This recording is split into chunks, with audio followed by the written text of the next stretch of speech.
If we don't have free speech, then we just don't have a free country. It's as simple as that. If this most fundamental right is allowed to perish, then the rest of our rights and liberties will topple, just like dominoes, one by one. They'll go down. That's why today I'm announcing my plan to shatter the left-wing censorship regime and to reclaim the right to free speech for all Americans. And reclaim is a very important word in this case because they've taken it away. In recent weeks, bombshell reports have confirmed that a sinister group of deep state bureaucrats, Silicon Valley tyrants, left-wing activists, and depraved corporate news media have been conspiring to manipulate and silence the American people. They have collaborated to suppress vital information on everything from elections to public health.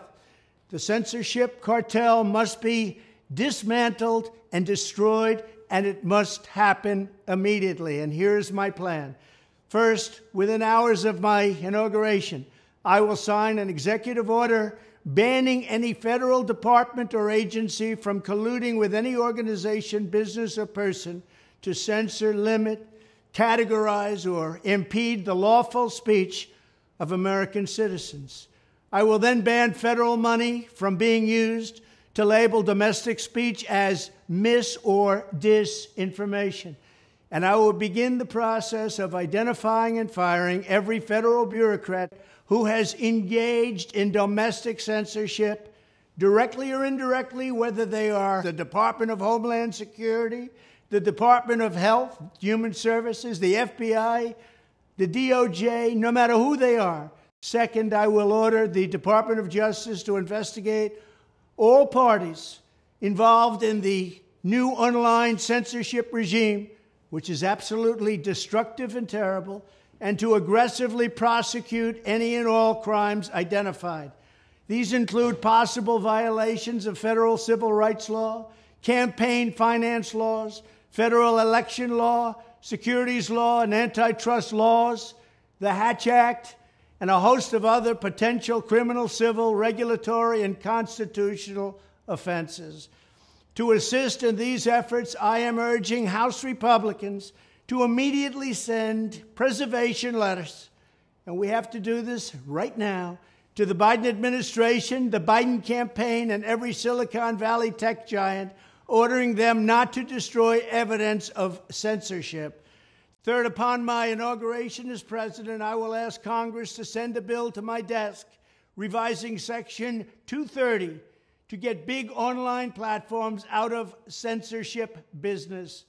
From now on, digital platforms should only qualify for immunity protection under Section 230 if they meet high standards of neutrality, transparency, fairness, and non-discrimination.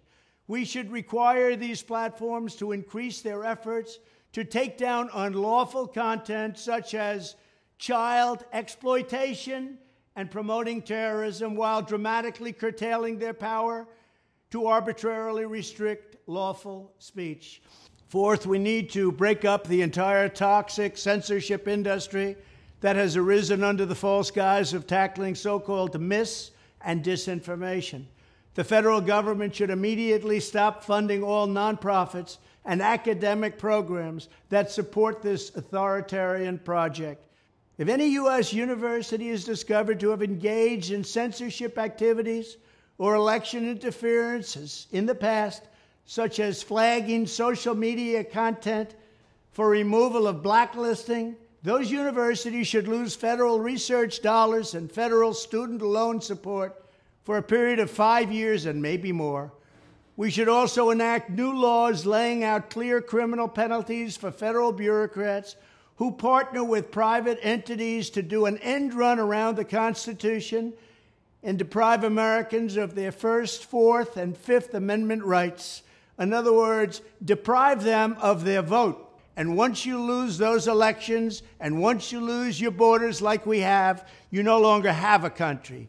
Furthermore, to confront the problems of major platforms being infiltrated by legions of former deep staters and intelligence officials, there should be a 7-year cooling-off period before any employee of the FBI, CIA, NSA, DNI, DHS, or DOD is allowed to take a job at a company possessing vast quantities of U.S. user data.